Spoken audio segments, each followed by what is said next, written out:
that slime right off of my meat. Well, I just think that he's so funny. Everything about the show was great. Just everything. It's just funny. Like, I love it. Hey, sis. It's time for Barbie to get a bush. It's just hilarious. Elvis Duran. National radio host Elvis Duran is back with us. Finally! Elvis Duran in the Morning Show. Well, look at that. The weekend is over. I got bad news. The weekend is over. Damn it. Why did you tell us? You suck. Well, the good news is the week has begun and we're together. Hey. It is Monday, April 14th. Shut up, Froggy. Hey, welcome to the day. I hope you had a great weekend. Good morning, Froggy. How you feeling? Good morning. I'm good. Yep. Danielle, how you feeling? I'm good, thank you. Gandhi? Good morning. Feeling good? Feeling great. Buenos dias, Senor Nate. Buenos dias, everyone. There's Scary. Good morning. Good morning. Producer Sam's in the house. Hey. Hey, girl. By the way, Sam, I will be calling upon you in a moment to pick our first song of the week. Okay, hold on. Scotty B's in the house. Hi, Scotty B. Hi, good morning. There's Diamond. There's Garrett. Andrew should be rolling through at one point today. But right now, let's get into the first song of the week as requested by producer Sam. What is it you want to hear? I would love to hear Roses by Outkast. Oh, my God. Remember this? Is this the song that talks about roses smelling like poo-poo? Yeah. It is. That's the one. Okay, let's investigate. Do they really? Let's find out right now. Roses really smell like poo-poo. Better come back down to Mars. Look at that. Look with Jason Cars. Your ish don't stink, but your roses smell like poo-poo. What a weird song. We haven't played this song since what year? 2019? Yeah. Wow. I wonder why. Thank you, Sam. What a great song. Anyway, well, welcome to the day. Our first caller of the week is Michelle on line 3.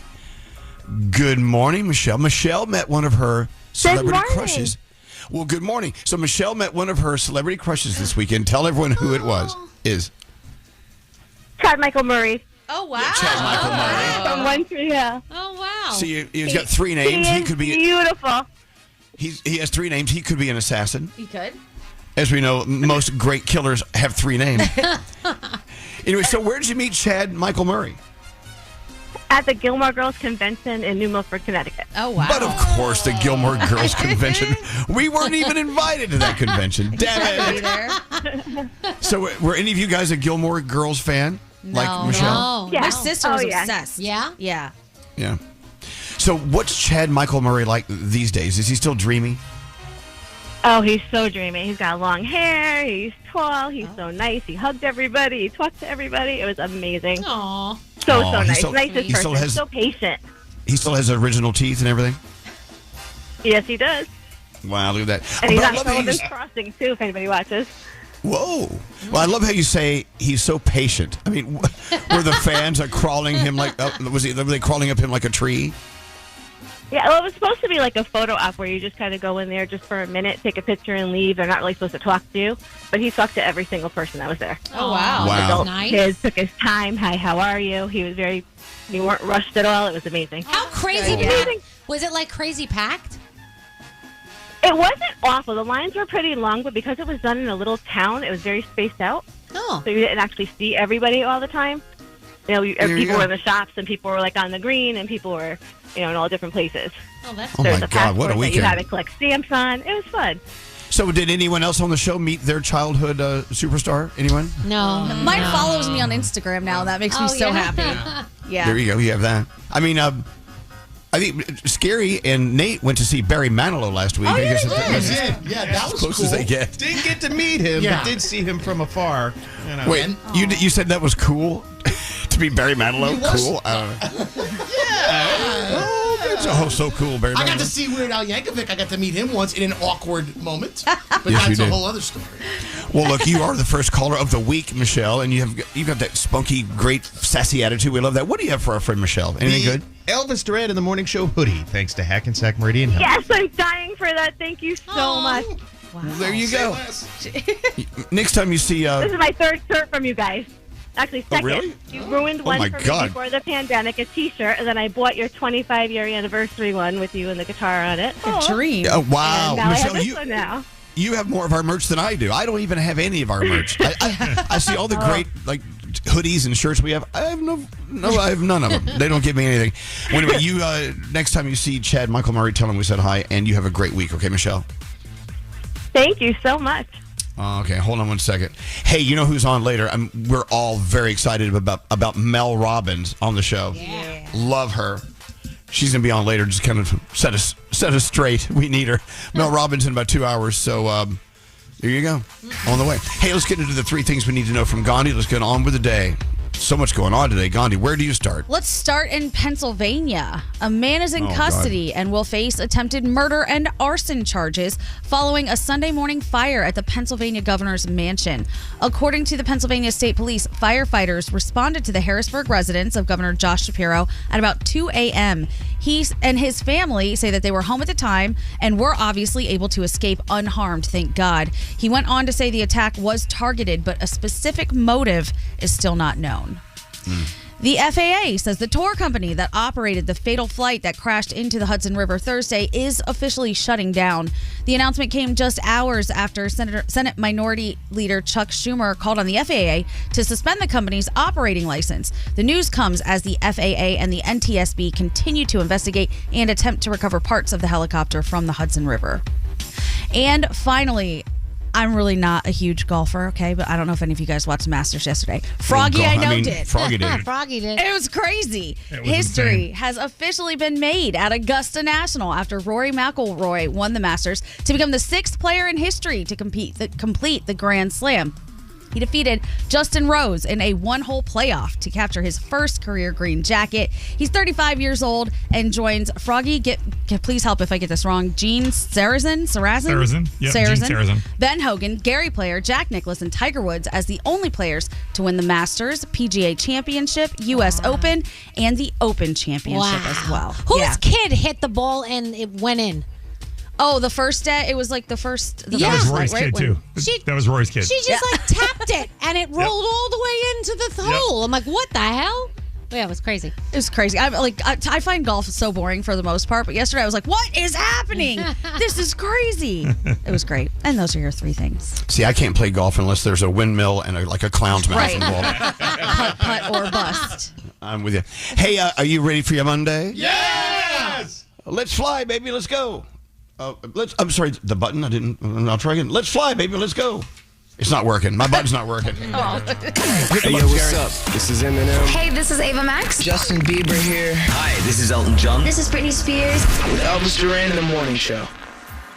Never forget. Join the Tunnel to Towers Foundation on its mission to do good in honor of America's heroes.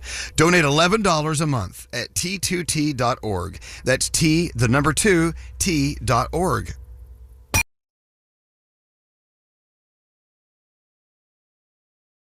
Hey, it's Tate McRae with Elvis Duran in the Morning Show.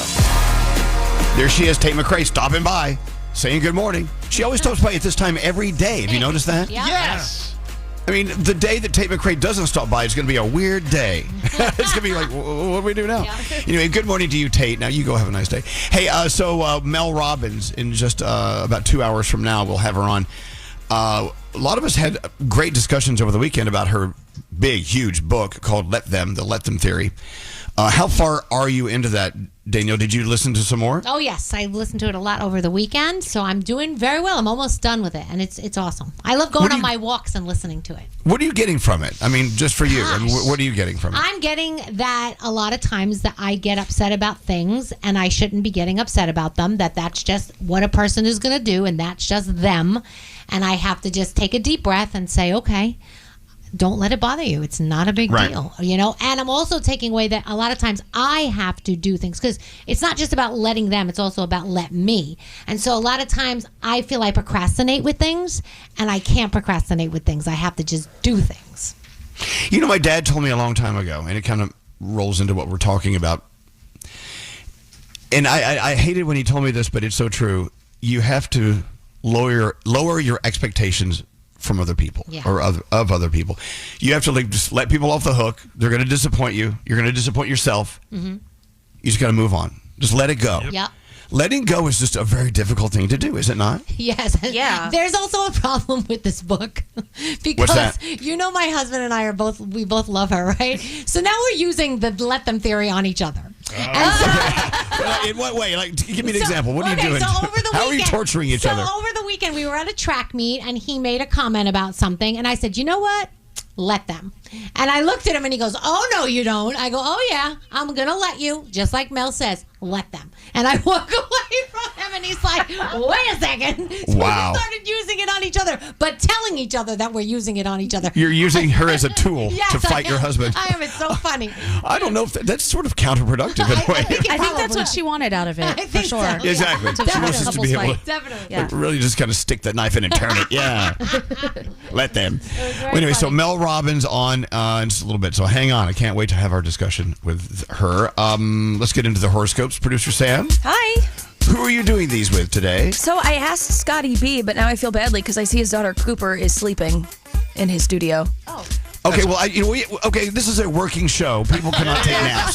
She's napping. There's a daycare center. No, we will not. That's like when Scary falls asleep here in the studio. No, this is a working studio. We've got things to do. We will not let sleeping children slow us down. That's okay. There, I said it. Let's go. All right, if it's your birthday today, you share it with Adrian Brody, Rob McElhenney, and Sarah Michelle Gellar. Capricorn. Who? I don't know. Is that how you say his name? McElhenney. I don't know who he is. Oh my gosh. Mac? What? From It's Always Sunny? I didn't watch it. And he owns Wrexham, part of Wrexham. I was just going to leave it out, but people would yell at me. Anyway, Capricorn. You enjoy that. Sometimes your mind plays games with you. Now is the time to disengage and recenter. Your day is an 8. Aquarius, instead of pushing yourself harder, try putting rest and rejuvenation at the top of your to-do list. Your day's a 9. Pisces, don't make yourself deal with pain alone. Reach out to a loved one to hold your hand through emotional chaos. Your day is a 7. Aries, your assertiveness may take some time to get used to, but you hold your ground and let others adjust. Your day's a 6. Taurus, today your superpower is being an observer rather than engage with your emotions. Your day is a 10. Gemini, vulnerability is a strength. Being honest with the situation you're in will create room to better cope with it. Your day's a 9. Cancer, today try to go with the flow and let life happen rather than forcing it. Your day is a 6. Leo, don't doubt your own wisdom. Doubting yourself too hard will be the real reason something doesn't work out. Your day's an 8. Virgo, you've been oblivious to the signs for a while. Start paying attention or you'll keep getting burned. Your day is a 7. Wow. Libra, keep an open mind. Respecting others' opinion like your own will actually help you learn something new. Your day's a 9. Scorpio, the only way to hear your own voice clearly is by turning down the noises outside. Protect your peace. Your day is an 8. And finally, Sagittarius, don't start a fire you can't handle. Instead of getting triggered, shift your focus to a new perspective. Your day's a 5, and those are your Monday morning horoscopes. I don't know if you've been watching, but Coachella closed down last night, and it looked like it was the most amazing Coachella of all time, even though there were some complaints about, getting in and out and, the heat being at 102 degrees. Other than that. A stray firework into the crowd. Yeah, there is that. Benson Boone was the star of the entire weekend. Benson Boone, did you see some of the footage of him coming out and doing Bohemian Rhapsody? Yeah. Doing backflips off the... He's getting higher and higher with his backflips. He's going to break an ankle, but... I mean, what a superstar, this Benson Boone. And how lucky were we to have him on our Jingle Ball tour, Yep. And Gaga was incredible. Oh, I know, Gaga. My gosh, so incredible. But I'm going to talk about that in my entertainment. Okay. The complaints of Coachella. Yeah, there's some complaints, especially if you're sleeping there. People stunk. They stunk to high hell, I'm sure. Yeah. But that Benson Boone, wow. Anyway, if you weren't online this weekend, you missed. But he was everywhere. He was the star of social media over the weekend. What a guy. Anyway, so that story and more on the way with Danielle. The Mercedes-Benz Interview Lounge. Guy Fieri is here, and one of my favorite conversations about diners, drive-ins, and dives is how the show is put together. Oh, you mean with duct tape and a stick, baling wire? That feeling of owning your first Mercedes-Benz is hard to believe, but it's real. From the leather stitching to the iconic design, every element of a Mercedes lives up to its reputation. See for yourself at your local dealer. Offers are waiting. Elvis Duran in the Morning Show. Welcome to the day. Elvis Duran in the Morning Show. Welcome back from the weekend. I got to tell you, it was a good weekend. I'm so sad to see it go, but it's gone. Yeah. Got to let it go. We got to let it go.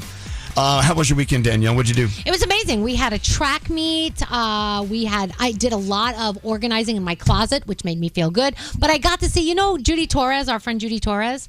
Oh, yeah. So she produced and she had a part in this show called Freestyle, a love story at Lehman College in the Bronx.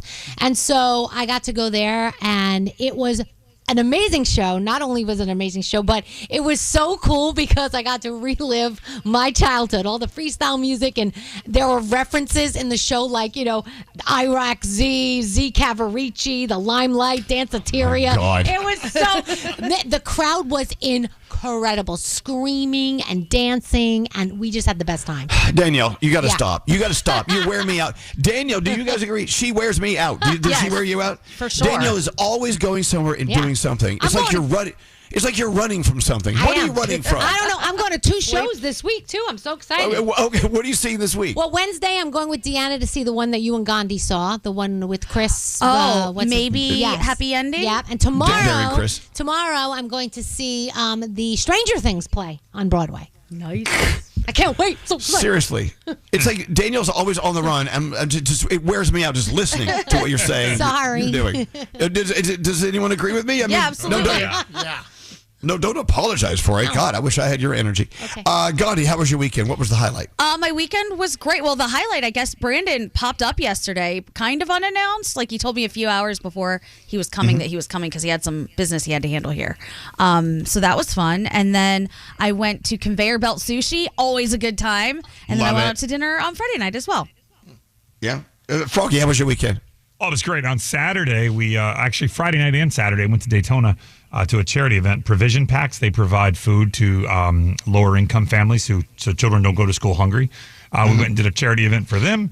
Spent the day on the water in Daytona, and then yesterday I literally sat down in front of my television at 2:00, and I did not get off my couch until 8:00. I watched every single shot of the Masters yesterday on TV, so it was a good day. It was crazy. Wow. What about you, Nate? What'd you do? Well, I tell you, I had the opposite of all y'all's weekends. As you know, on Friday, I wasn't feeling 100%.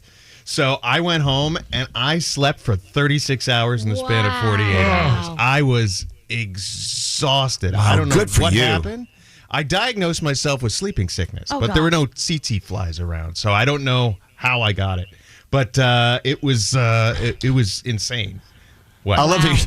You're like, I don't know what happened, and there were no tsetse flies. No, I don't know what happened to me. I told you some of the symptoms I had. I'm like, right. Maybe I should see a doctor, but I'm fine now. Nate. I don't know. Sometimes the body just says, shut down. Yeah. But here's the thing. I'm sure Gandhi agrees. When you have a past like you do, where you had 2 strokes, you had surgery, when something like this is happening, you probably should go see somebody. I'm just saying. I gotta see him in like a month and a half. I'll just wait for a You could be dead, you ass. Well, we'll know what it was. I'm telling you what, I checked on Nate. I try to check on him every few hours. He told me, if you don't hear back from me in 3 hours, call 911. I'm not sure how that's supposed to help him in any way. No, it doesn't. Right. But there were a couple times where I'm like, Nate, it has been 2 hours. I am calling 911 in 54 minutes. And then he would text back. I'm like, okay, good. Yeah.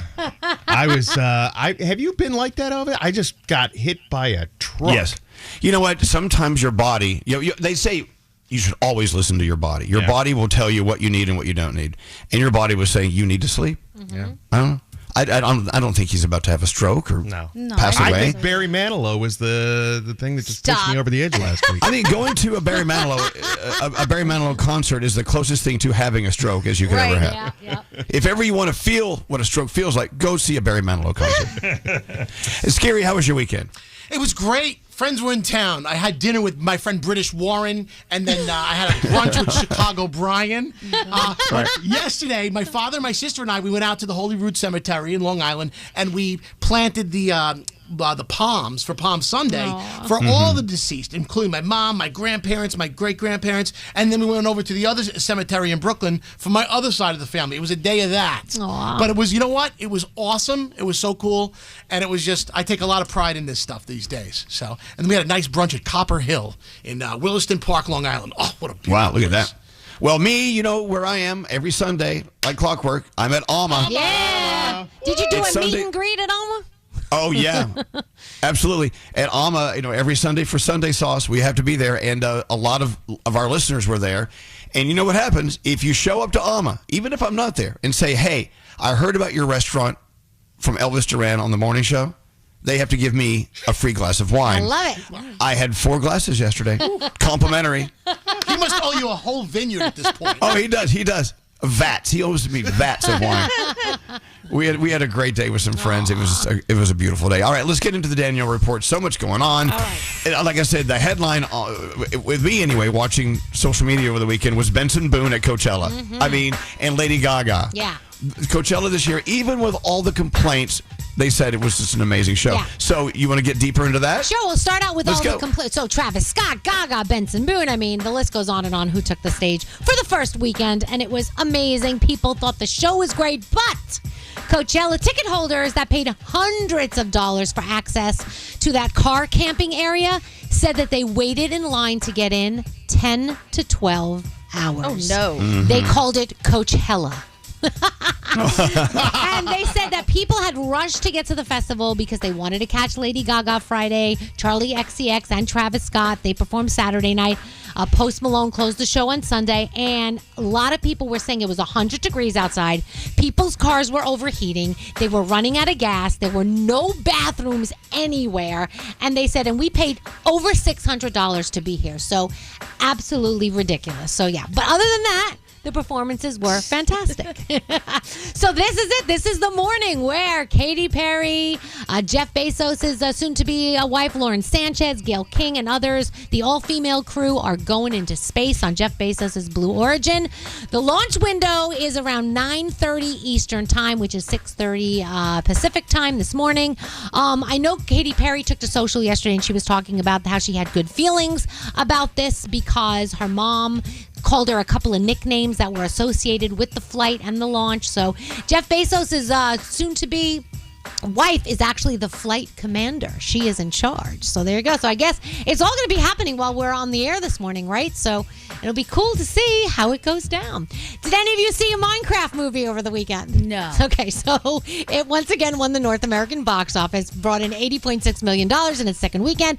The movie basically is a ridiculous success, passing $550 million at the global box office. Now it's now expected to be the first movie of 2025 to pass the $1 billion mark at the box office. Wow. And of course, there are still the idiots that are throwing things at the screen. So, Sebastian Maniscalco, one of our favorite comedians, took to social to tell us what he would do to his kids if they acted like that in the movie theater. What the hell's going on with this movie, Minecraft? Why does the theater look like 19 grenades went off after this movie's done? Teenagers throwing around popcorn, soft drinks, candy. Because of some chicken jockey? Any parents out there saying, hey, don't act up at the theater? My son throws popcorn and drinks all over a movie theater. He ain't going again. Ever. That's it. I tell him, that's it. You're done. Sit at home. Look at the wall. You're going to a movie ever again. Parents today. There you go. Plus, it's so expensive. Why are you throwing gold around? I know, popcorn, seriously. candy at the movies? It's a part of the experience at this particular film. I guess. I don't know. It's crazy. I mean, popcorn isn't bad, but don't start throwing slushies and all that stuff all over the place. people are walking out of the movie theater sticky because they got hit with a slushie or with a drink. Yeah, that's not cool, guys. Come When's on. the last time, Nate, when's the last time you went to a movie theater and came out sticky? No comment. Oh, no comment. That was the Barry Manilow concert. That's disgusting. That's nasty. All right, we all love the original The Bodyguard movie with Kevin Costner and Whitney Houston from 1992. That pulled in over $400 million globally. Well, they're making it over again. They're doing a little remake. They've tapped Eras Tour director Sam Wrench to lead the charge. So I'll keep you posted on that. I mean, it was so perfect. Why mess with it? But okay. And a blind item for you from our boy Rob Shooter. Now, this came out last week, but I was intrigued by it, so I wanted to bring it to you now. You ready? Yep. This popular late-night host, known for his witty remarks and A-list guest list, may be killing it on camera, but insiders say he's gag-worthy off-screen, and not in a good way. According to multiple staffers and former guests, this funny man suffers from seriously bad breath. So bad that some team members have learned to keep a polite distance during meetings and rehearsals. One source even claimed a guest jokingly offered him a mint during the commercial break but it wasn't a joke.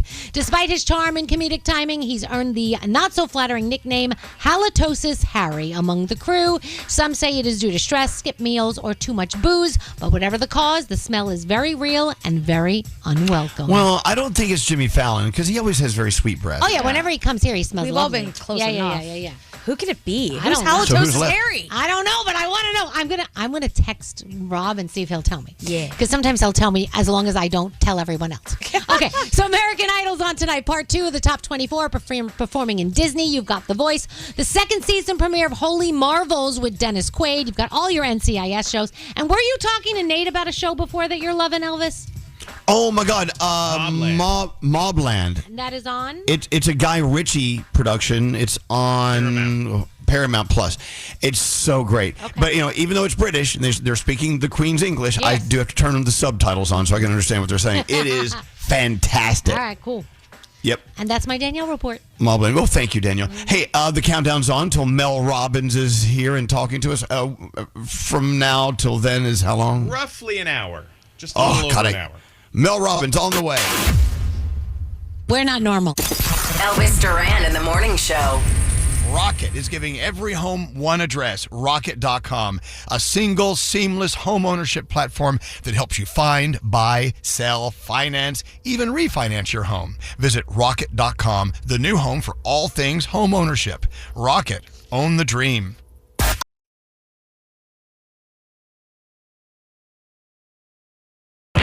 Elvis Duran and the Morning Show. I don't think so. I don't feel like I'm running the show at all. Oh, no. Why not? Why? Because you guys you're in charge here. I just show up. Oh, yeah. Is that it? Okay. You know me. I just show up. Whatever you say we do, and I just kind of follow along. It's I okay. would like someone to cut that sound. Oh, really? Yeah, have it forever. You know me. I'm more passive. Yes. Let's go with the flow. Why is everyone laughing? What is it with you people? Well, anyway, it's a beautiful, beautiful day shaping up here in the Northeast. Anyway, it looks like a great day on the way. Maybe some rain later, possibly. Maybe tomorrow morning, but not today. Okay. God, I'm so ready for winter to be over. Like, if you're living in Miami right now, you have no idea what we're talking about. But I mean, it was Saturday. I opened the door to walk outside, and it was this freezing cold mist. Did you feel that Saturday? I thought it was snow for a second. Yeah. Gross. Wait, so Saturday morning, there was ice on the ground. Did you notice that? So my son still had a track meet in the ice and that rain. The kids were running. Thankfully, the track didn't have that on it. Oh, good. It was, I've never seen kids wetter. And when he came home, his entire bag was I had to take everything out. It was disgusting. Ew. It was disgusting. I bet the smell of a wet kid is just not pleasant. Not a sweaty wet kid. Yucky. Oh, God. Andrew and I walked to dinner on Friday, and we were so excited to walk home. And as soon as we walked out, the rain and the wind hit us at the same time. We both screamed and called a car. Oh, my gosh. What a bougie problem. Yeah. So it was so cold, we called a car. An Uber. Yes, Can we did. you imagine? It was freezing. My God. Hey, let's talk about the women heading into outer space today. Yeah. So who all is on board? You told us a second ago. Yeah, it's Katy Perry and Katy Perry, Gayle King, Lauren Sanchez. Yeah, Lauren Sanchez. Wait, there's a couple more. Hold on, let me find the story. Yeah, Lauren Sanchez is a pilot, and she actually founded an aviation company. Oh. That's so cool. Yeah. She's actually in charge of the whole thing. She's the flight commander. That would for make the the most sense. Aerospace engineer Aisha Bowe, civil rights activist Amanda, how do you say her last name? Nguyen. I don't want to say it wrong. Yes. Yen. And film producer Carrie Ann Flynn. Oh. Okay, so they take off around, 9:50 a.m., something like that? Yeah, they said 9:30 Eastern, 6:30 Pacific. And so where are they going? What are they doing? And how long will they be there? So it says, first of all, you can watch it on CBS and Paramount Plus if you want to. It will be traveling 62 miles above the Earth and will return gently under parachutes. They say the round-trip flight takes about 11 minutes. Oh, that's it? It's in 11 West, minutes up? Yeah, and it's in West down. Texas where it's, taking place. So, yeah. Wow. That's a lot of money for 11. Well, did they have to pay for it? Because I think, isn't it very expensive to do this I flight? think Jeff Bezos could foot that bill. Yeah. Yeah. Yeah. I don't know. I think Jeff Bezos is. Actually, we're footing the bill. Every time you order from Amazon, we're paying for this. Exactly. This intergalactic trip for 11 minutes. Intergalactic. Do we have any Beastie Boys? We sure do. Do you dare me? I dare you. Do it. All right. For these beautiful ladies who are flying into outer space today for 11 minutes. This is for you. Let's go.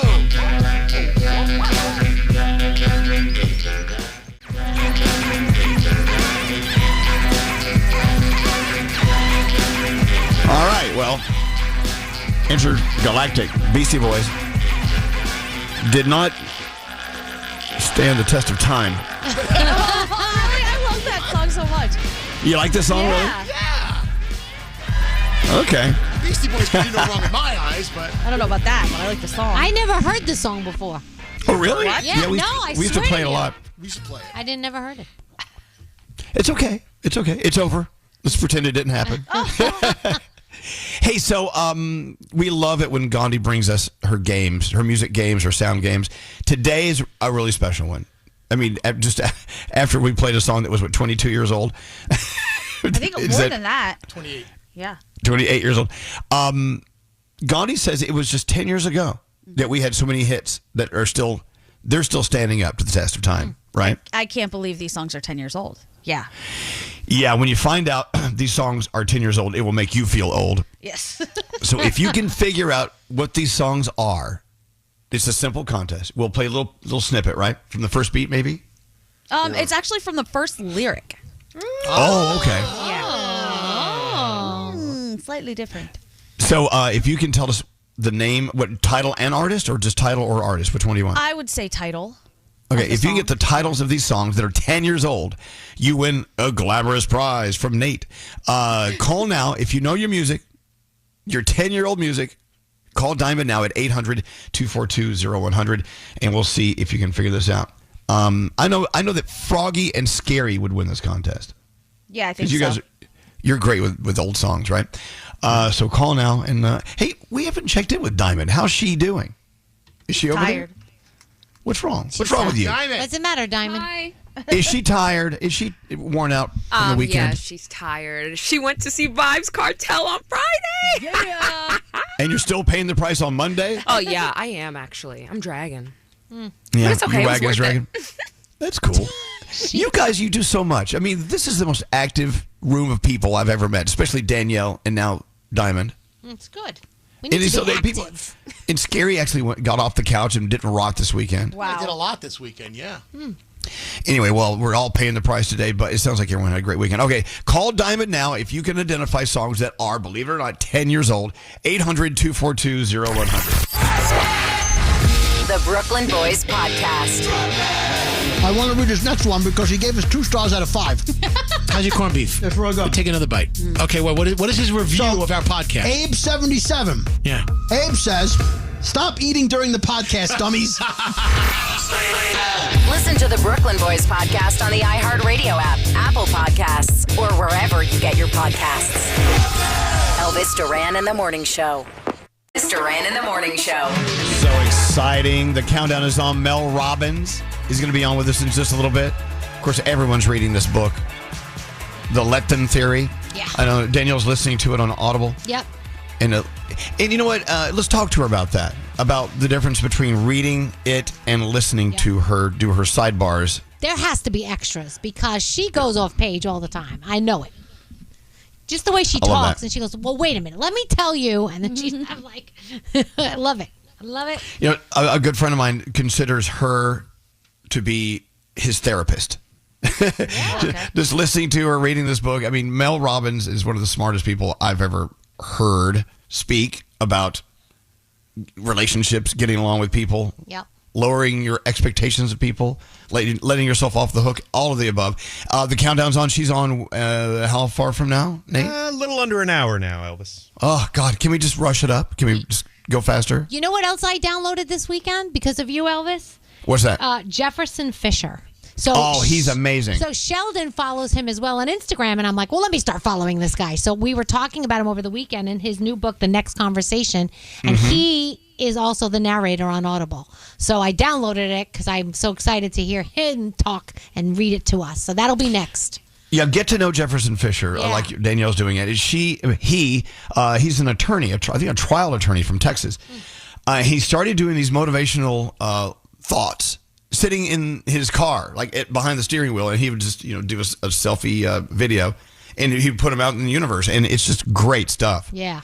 And actually, Mel Robbins interviewed him on her podcast, and the two of them together, whoa, mind blowing. That's so cool. I don't know if you're into this stuff, like self-help. What do you want to call it? Yeah, it is like self-help. But it's self-help, I feel like, in a different way.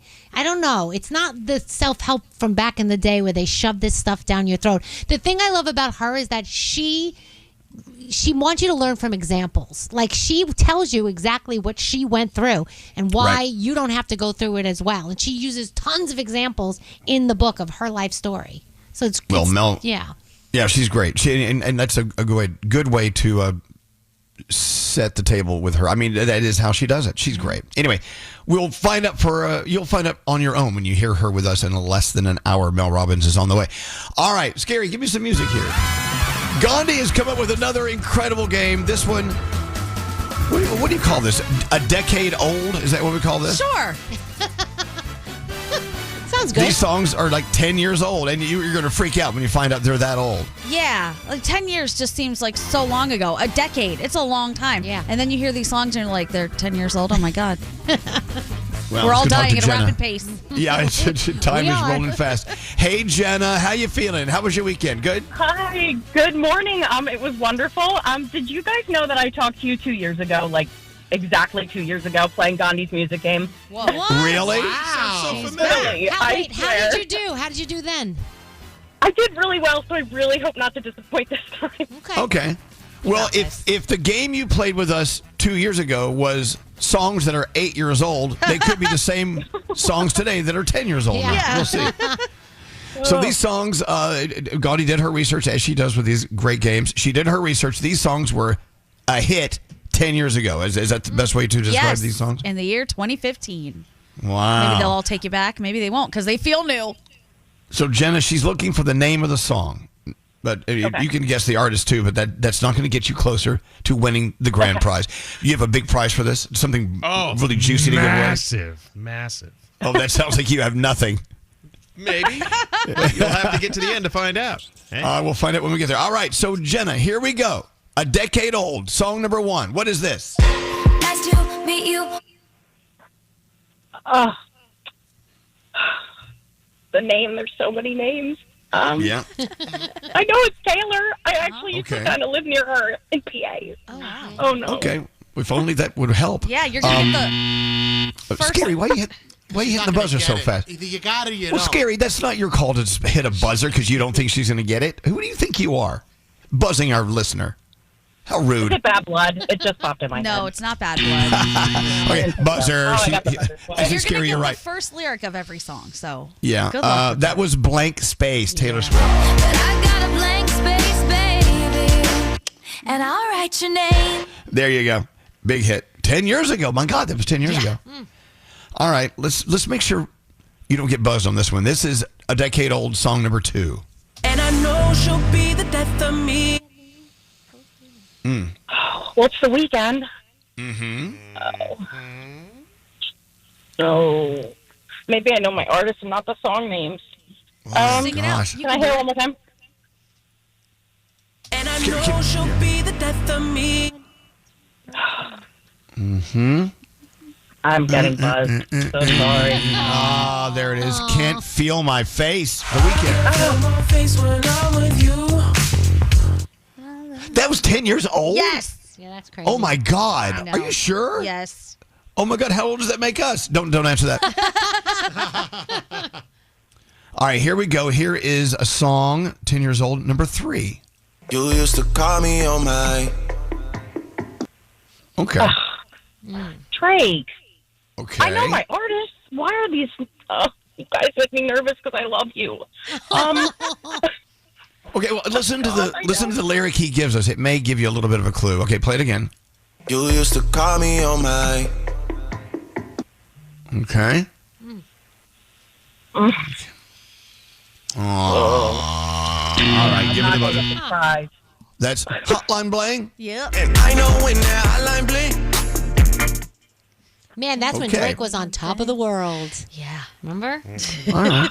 Maybe you'll get this one. This song 10 years ago was a huge hit. Number 4. Do you recall not long ago? Great song. Great song. Oh my gosh, I love it too. Major Lazer. Done it. Something to. Right? Something to. Guys, I'm ruining your morning. No. It's an excellent song from Major Lazer. That's Lean On. All we need is somebody to lean on. Okay. So you've botched 4 of them. Let's see if you can get. Okay, what is the name of this song? It came out 10 years ago. Number 5. It's been a long day. 10 years ago. Wow. See you again.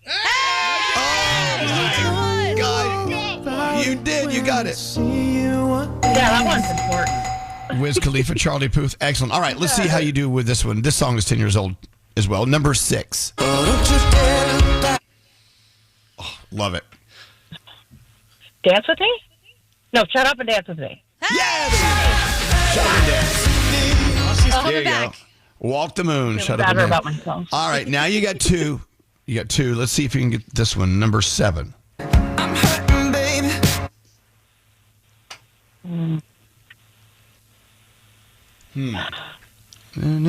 One more time. I'm hurting, baby. That's Maroon 5. Yeah. Oh, I listen to that one a lot too.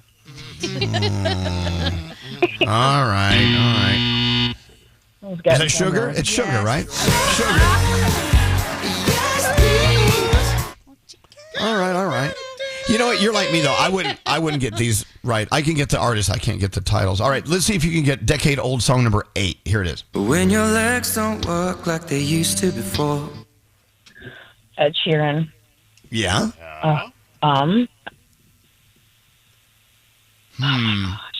I know. That's the best Ed song. Okay. Thinking Out Loud, Ed Sheeran. Thinking out loud, maybe. All right. Let's see. Okay, hold on now. You got a couple of them. Let's see if you can figure out a decade-old song number 9 from Fetty Wap. What is this? I'm like, hey, what's up, hello? Stop. Oh. No. Okay, buzzer. I know. She didn't get it. That is Trap Queen. See my trap queen, let her hit the bando. Big song. All right, I'm going to give you one more. It's all or nothing. If you get this one right, we'll give it all to you. That's how generous Gandhi is so today. much pressure. This is decade-old song number 10. This shit that ice cold. Bruno Mars. Oh my gosh. I know every word of this song. My mom's going to kill me if I don't get this. Sing it. 24 Just sing it. Karat. No. Oh, no. Sing a different one. Oh, God, Jenna. If you're not downtown, you're Not talk to me. It's Uptown Funk. People are texting in and people are yelling at you on the text. They're screaming like, "Get it!" Well, you know what? They're- Those people should What's get that? through and talk to you and see how nervous they are. Oh, I know, Jenna. We love you. At least, if only we were like testing your knowledge on artists, you would have won. Clean sweep. Yeah. Anyway, so I guess you can't let her go empty-handed. You're the one that said. It was all or nothing on that last It was all or one. nothing there, Duran. Oh, no, You're so right. nothing? You got nothing. You got nothing, Jenna. But we have to play by the rules, right? You won nothing. Absolutely nothing. Nothing. You want our But hearts, Jenna. But we Our love hearts go out to you. You're fabulous. I love you guys too. All right. Well, Jenna, I hate to send you away starting your week like this, but you're gonna have a bad week. It can only get better. Yeah. You start at rock bottom. It's gonna be better from here. The only way to go is up. Dude, even I feel bad. You should see the awful texts that are coming through. Oh, no. This is bull blank. Get somebody else to play. We love Jenna. Oh, we love you, Jenna. Well, anyway, have a beautiful day. And, come back and try it again in 2 more years. I got an idea. How about we give her a chance at redemption tomorrow with something? Okay. Not By the way, music game. Diamond says that when you were on 2 years ago, you won $600 from us. Oh, wow. I did really well because I got all the artists right and some of the songs. All right, $600. God, we had a budget 2 years ago. We have nothing like that now. She's probably still living off that $600. All right, if you want to bring Jenna back tomorrow and give her a chance to try again, we will. Okay. You're the producer. It's up to you. Sure, let's try. We'll do something different with you, Jenna. All right, Jenna. But if you lose tomorrow, you owe us. You owe us $600. Done. All right, Jenna, hold on 1 second. Let's make sure we connect with you tomorrow. But how generous you are, Nate. That's a good idea. We're going to bring her back, give her another chance. Yeah. All right. So enough of that. We do have a phone tap on the way. It's not a free money phone tap because obviously we have no budget. So Jenna took our $600 2 years ago. We still haven't recovered. All right, let's get into the 3 things we need to know from Gandhi. Coming up in, I guess, less than 30 minutes. Mel Robbins is on with us. So excited. She's going to be awesome. Wait till you hear her. If you're running late for work, just stay in the car and listen to this interview. Or you can always listen to it on the Elvis Duran On Demand channel. What do we call it? Elvis Duran On Demand on the podcast. Right. Yeah.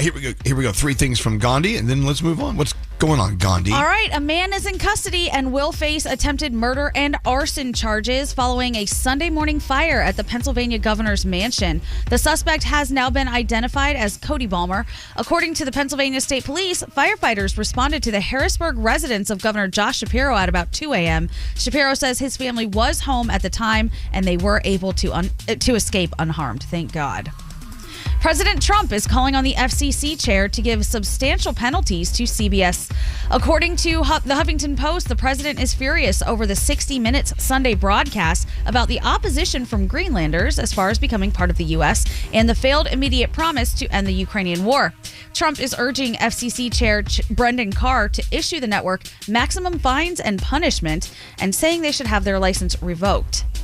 And finally, today, April 14th, is Look Up at the Sky Day. Not only, apparently, do you experience feelings of wonder and amazement, we all know that's true, but you're being nicer to yourself. Aww. Researchers discovered that when people felt awe, they were kinder to themselves and made choices that actually reflected self-compassion. Did any of you guys see the pink moon last night? No. Wow. It was beautiful. She was so big, and it was lovely. So if you can go outside and stare at the sky, do that today. You might feel a little better. And those are your 3 things. So we feel better about ourselves if we are in awe of things that are bigger and more powerful than us. Yes.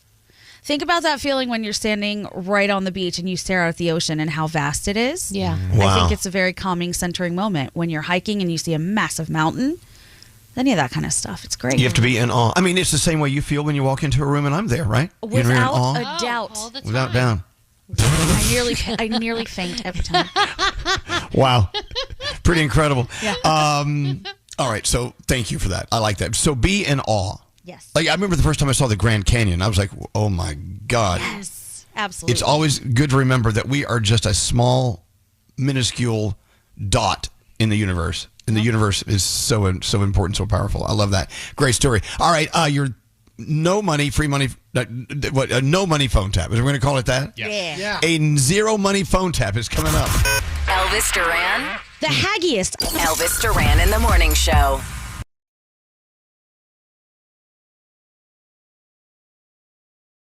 Don't answer the phone. Elvis Duran. The Elvis Duran phone tap. All right, Garrett. Yes. What's it all about? So Rachel wants to play a phone tap on her friend Andy. Now, Andy asked Rachel to do a simple favor, pick up his son's birthday cake because they're going to be celebrating later on today. And Rachel starts the call to Andy from the cake store. Then I play the cake decorator. Ooh, okay. Yeah. Let's see what happens in Garrett's phone tap. Hello. Hey, it's me. Hey. I'm at the cake place, and there's kind of a problem with my cake. What, they didn't put the trucks on it? The guy wrote, "Happy birthday, bitch." What? Why? I don't Why would they know. write that? I don't know. I wrote it out last week. I wrote, "Happy birthday, Mitch." I said, the B doesn't even look like an M. I don't know. And he won't change it for me. He won't change it? Yeah, he's saying that it's the custom design, blah, blah, blah. They did For some a birthday airbrushing. cake? I know, but it's like airbrushed and, you know. What the So just don't pay him and say, we're not going to pay you until you change the cake. Well, we gave them a $30 deposit already, and they won't give it back to me. They won't give it back to you. What the is his problem? Well, he's telling me that he won't change the cake and he won't give me my money back. That's why I'm calling. Who the is this kid? Go talk to his manager. Where's the manager? What are you still doing here, yo? Andy, talk to him. Hello. What is the problem again? The problem is that you, when we told you to write Happy Birthday Mitch on a birthday cake for a 5-year-old, you wrote Happy Birthday Bitch, and you won't change it. So I need you to scrape off the damn B and put on the M to make it Happy Birthday Mitch. Listen, dude, I need you to really mellow out right now. Come down to where I'm at, because then you'll better understand what I'm doing here. Wait, what universe do you live in? Like, do you not know that we're customers of your store? Dude, you're talking way too loud right now for this time in the afternoon. First off, why in God's name are you having a birthday party for a dog? No, it's a 5-year-old kid. What? Do you even know what children are? Dude, why would you write Happy Birthday Bitch on your son's birthday cake? Happy Birthday Bitch. What is your name? What's your name? You're the bitch, okay? How am I a bitch? I write names on birthday cakes. Go in the back and make a cake as fast as you can. Dude, I'm not a Keebler elf. I cannot do it that fast, all right? Who are you? Who are you? Get off the damn phone. Just get off the phone. Hello? Do you need me to leave work to come down to the store? Okay, so what do you want me to do? Just leave? You just want me to leave? I dealt with it. He won't do it for me. We have to have a cake. So we're going to have to take the Happy Birthday Bitch cake. I don't know what you want me to do. That is not an option, taking the bitch cake. What is the name of this store? I'm calling the city. The name of the store is Elvis Duran's House of Cakes. What? This is Garrett from Elvis Duran in the Morning Show, and you got phone tapped. Oh, my I have never heard you talk so fast in your entire life. So, I had to walk out of the office. I'm in the parking lot. Like, The Elvis Duran phone tap. This phone tap was pre-recorded with permission granted by all participants. The Elvis Duran phone tap. Only on Elvis Duran in the Morning Show. Never forget. Join the Tunnel to Towers Foundation on its mission to do good in honor of America's heroes. Donate $11 a month at t2t.org. That's T2T.org. Live from the Mercedes-Benz Interview Lounge. Mel Robbins, right here. Thank you for dropping by. I know you're the busiest person in show business. Oh, that's not true. I think you are. No, I'm not. I live in Vermont. I am not the busiest person in show business. Well, welcome to our show. Thank you. We're so excited that you're here. Thank you. It's a dream come true, to be honest. Yeah. But I'm not going to butter your biscuit anymore. Ooh, that sounds very sexual. Your biscuit's buttered. The #1 New York bestseller, The Let Them Theory, is out. And we're talking about a book that people in the publishing industry are saying may be one of the biggest selling books of all time. Wow. Which has got to freak you out just a little bit. Or do you believe it? Are they liars? You know, it's a weird thing to talk about. It's like, there is no doubt this is my legacy. This book.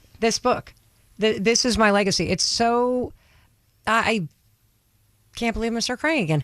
I am so blown away by the impact it's making, and the fact that people are interested in reading a book. You know what I mean? You know, that is not helping you escape your life, but helping you turn toward your life. Wow. Now I'm going to start crying. Don't you think people need that right now so desperately? Yep. Yes. I feel, there are so many moments in your life where you're going to feel impatient and where you're going to feel like you're not quite sure where things are going. And I know over the past 16 years in particular, I've certainly felt that way. And what has happened with this theory and the way it's spread around the world is I now can look back and go, oh, all of those reps you were putting in, all of those days you got yourself out of bed, all of those days you didn't quit, all of those times you kept going, even though you got fired or that didn't work out or you didn't think it was going to happen. It's because you were being held for this moment. And I really believe that, there are two skills that I would love to talk about today that have made a huge difference in my life that anybody can learn. Number one It is a skill in life to learn how to make yourself do the things you don't feel like doing. Like if you only did the things you don't feel like doing, you'd have everything you've ever wanted. Motivation is complete garbage. Stop sitting around waiting for it. It's not coming. Nobody's coming to save you. You have everything you need inside you. That's not some sort of Wizard of Oz, gobbledygook, woo-woo crap. The truth is, you have the ability to push yourself through anxiety, through depression, through overwhelm, through fear, through anything that is currently holding you back, and do the simple things that will change your life. And what was the second? Do you remember? Yes. And the second is teaching yourself how to believe in a bigger possibility that things are going to work out for you. I just wanted people to hear those two things because Well, people always monumental. ask me, how did you become Mel Robbins? And I'm like, how did you become Mel Robbins? By teaching myself how to get out of bed on those moments when the anxiety and depression was so crushing. And I felt like, what was the point? Right. And there's that one point in the book where you go, I walked into my friend's house and she had just renovated the whole my house, God. and you were Hated so her. jealous. Yes. And you were so, and that's the point where I feel you were like, F this, I got to do something. Well, there's, again, life is always teaching you something. So, for if you're listening and this is the first time that you're either watching or hearing my voice, my story began 16 years ago when we were $800,000 in debt and my husband's restaurant business was going under and I was unemployed at the time and we had 3 kids, 10 and under. And that was not the vision for my life. And what you will find is that it's easy to give other people advice, but when the you-know-what hits the fan in your own life, you get paralyzed with the fear that you're not going to figure it out. And that was me. And instead of doing what I knew I needed to do, which was get a job, stop screaming at Chris, get out of bed, get the kids on the bus, ask for help, I did the opposite. I drank myself into the ground and I would lay in bed like a human pot roast staring at the ceiling. God, this sounds good. Yeah. I wouldn't open the bills. They just kept piling up on the counter. And it gets worse and worse. And it gets worse and worse. And then you start to convince yourself there's nothing you can do. And that's a lie. There is always something you can do to improve even the worst of situations through your attitude, through your actions, and through the way you process your emotions. And this is not a new idea, by the way. This is Viktor Frankl's Man's Search for Meaning. This is what's true about the human experience. And so I became the success that you see today due to 16 years of boring, grueling reps that I would put in every day that began with just get your butt out of bed on the mornings you don't feel like it. Wow. Very simple, the 5, 4, 3, 2, 1 theory of the countdown. There's always something we're procrastinating about. I don't want to get out of bed. I don't want to do this. You got to be that rocket at Cape Canaveral that's about to take off. And once the countdown is done, down 1 and then blast off, you have no choice but to go to outer space.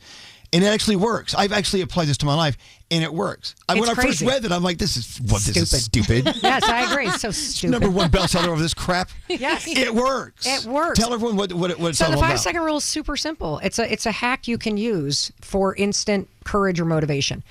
Any moment where you have this instinct that you should do something, whether it's speaking up at work or it's getting out of bed or it's putting the phone down and actually stepping outside for a walk, whatever it may be, just start counting 5, 4, 3, 2, 1. You got to count backwards. Does not work if you count up because you've been taught to count up your entire life, so it's already recorded in your subconscious.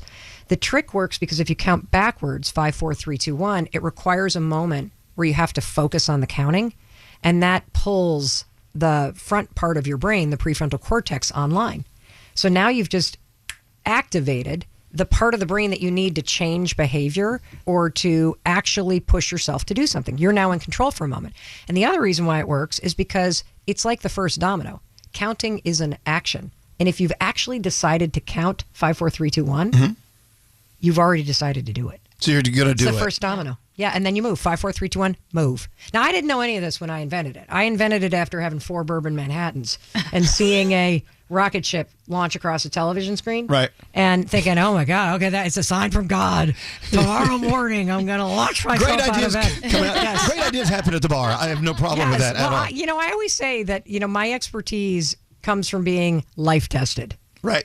Like when you're in that hole, there's a lot of things that you learn about life. But that's the best part about the book is that you're so honest about that, where you're not just like shoving this information down people's throats. You're saying, okay, here's an example. This is what happened to me. Yeah, totally. Like I am the villain in my own book, for sure. Like the person that, How fun. that as you read the Let Them theory, or you hear the stories from it, you're like, oh my gosh, old Mel was pretty awful. Jealous friend, immature, constantly taking her emotions out on her family. Wow, this either reminds me of me or it reminds me of somebody in my life that I wish would change. And so I also think the success of this is because Let Them and Let Me is so simple, and it's a tool.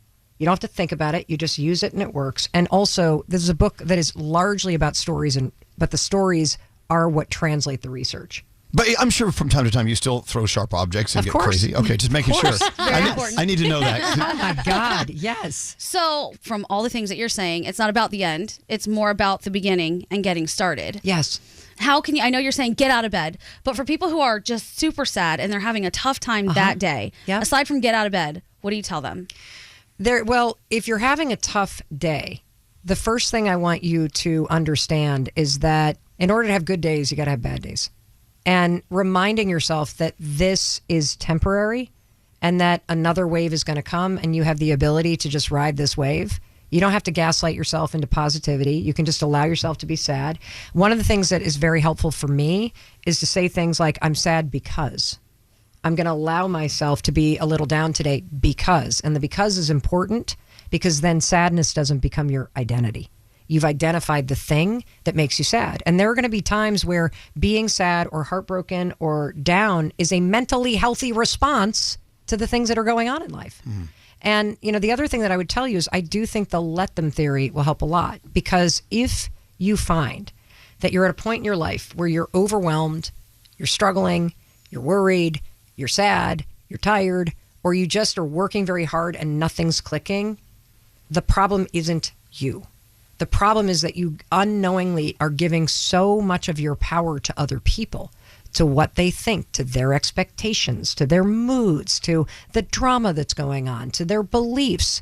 And when you give power to other people, you have none left for yourself. That's why you're tired. And so this book and the Let Them theory is actually about power and control.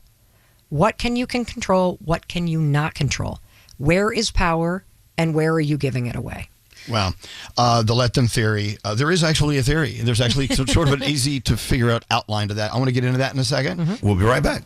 Hey, I'm Ed Sheeran. Hey, what's up? It's Saweetie. What's good? It's Metro Boomin. Elvis Duran. Go! Elvis Duran in the Morning Show. Banking with Capital One helps you keep more money in your wallet with no fees or minimums on checking accounts and no overdraft fees. What's in your wallet? Terms apply. See CapitalOne.com/bank for details. Capital One N.A. member FDIC.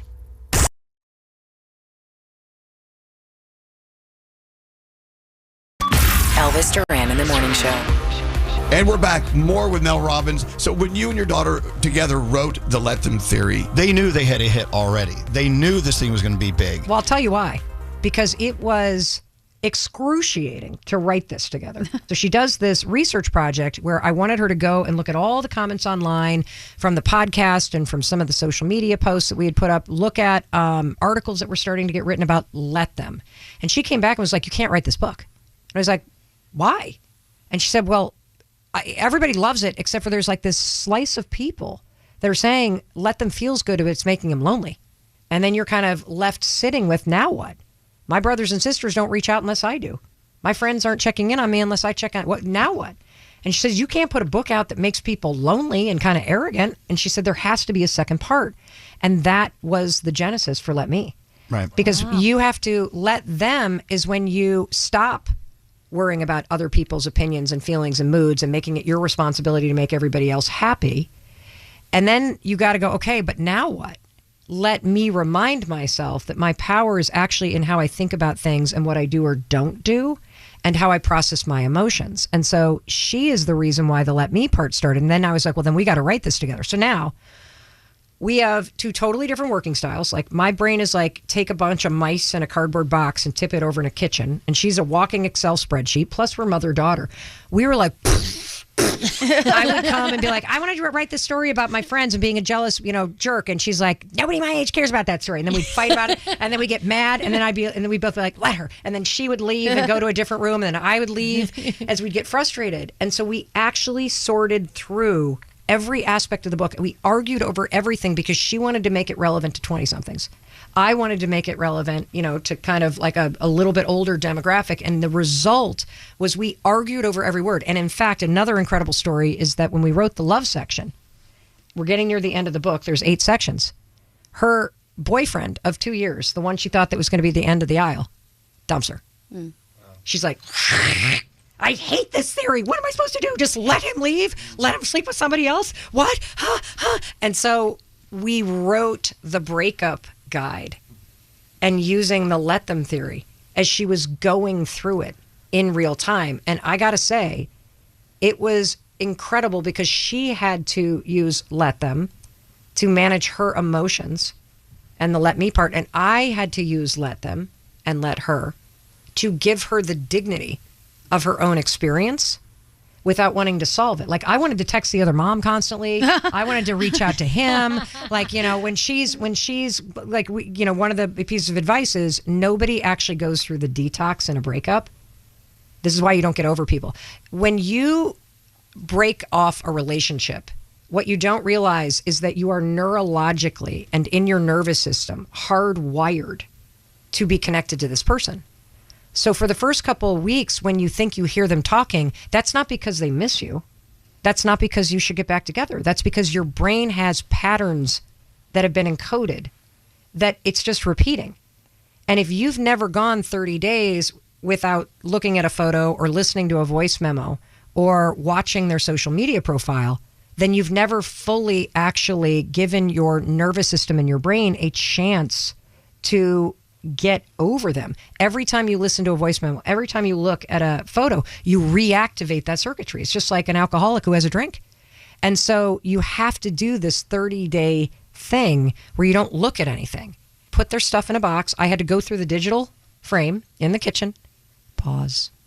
Because I don't want to delete because I'm holding out hope, right? Pause.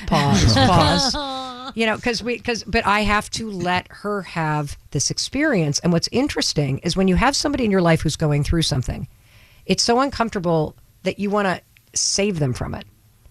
If you can learn to give them a little space while you're standing on the sidelines in support, like, how would you like me to show up? What's interesting is you actually signal to somebody, I believe in your capacity to change. I believe in your capacity to move through this. And as a mom, it's been incredible to recognize that my innate desire to want my husband to change doesn't make him change. It also creates distance between us. Learning how to let him be who he is and forcing myself to accept and love him as he is. Like, that's a whole different way to be with somebody. It's they always, I heard somebody say once that second marriages are amazing, especially when it's with the same person. Wow. Okay. And when you change how you show up, you change the relationship. But we've always put the pressure on other people to change when actually you've got the power based on your energy and your attitude towards somebody. And creating space for somebody to be themselves is actually the best way to love them. When you were writing this, did you have any idea how many people were going to tattoo let them on their bodies? Because it's all I see everywhere. Well, it's apparently because we went through the process of contacting every tattoo studio that you see in here and getting rights for it. Really? And every one of them were like, I got to tell you, this is the #1 tattoo that it's everywhere. It's everywhere. Well, because seeing it, and I love seeing now the let me tattoos, because let them, when you say it, it's instant peace. Because you're reminding yourself this drama or this situation does not deserve to be stressing me out. My time and energy is worth protecting. So when you say let them, it's a boundary. So a big mistake that people have about this is that, well, aren't you just letting them treat you like garbage? I'm like, no, they already are. You're explaining it away. When you say let them, you're erecting a boundary between yourself and the other person. And you're saying to yourself, okay, let them be who they are. Let them do what they're doing because their behavior is giving me data. There you go. Now I get to choose. See, that's the thing. When I first saw the book and the title, I automatically go to, well, let them. Let me just make an assumption what this is about. Let them. Okay, someone said something just really disrespectful to me, whatever. Okay, let them. Because what they're saying just doesn't matter. Well, I'm not giving them the power. That's the point. To mess with my power. So that was my assumption. But here's the other thing. That was my assumption before I picked up the book. But here's the other thing. One of the things that you'll recognize when you start saying this, let them and let me, is that the one thing in life you have no control over is what another human being thinks, says, believes, does. No control. And so it is the biggest form of gaslighting to yourself to think that there is absolutely something you could do that would guarantee that somebody has a thought. And I'll give you an example. We've all had the experience where you've bent over backwards. You go to some party you don't want to go to. You do it because you don't want people to be mad at you or you feel guilty. And then you get to the party and the host is kind of annoyed because you're not as fun as you normally are. And so even though you bent over backwards and you did this thing hoping that somebody would feel a certain way about you, it didn't work.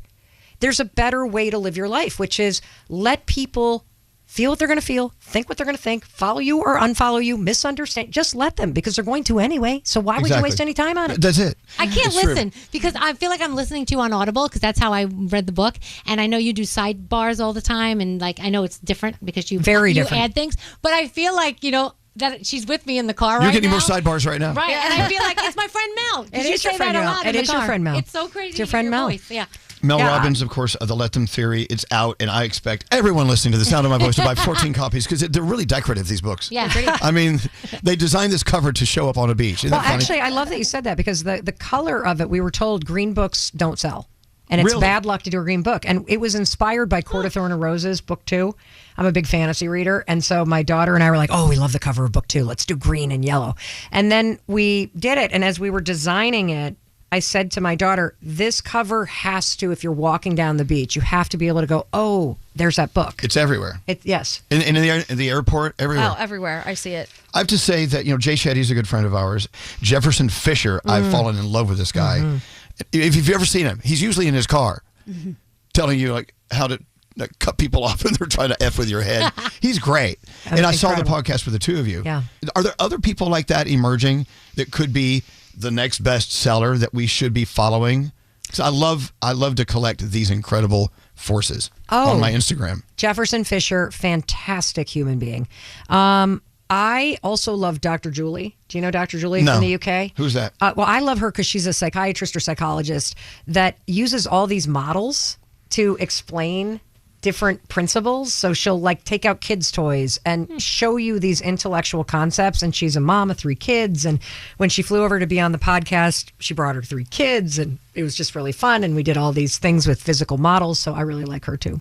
Look at that. But there's a lot of it. Like, look, here's my philosophy in life is you can learn from anybody. Because on the road of life, you might be ahead of me by 3 steps because you've gone through something that I haven't. So you could help me.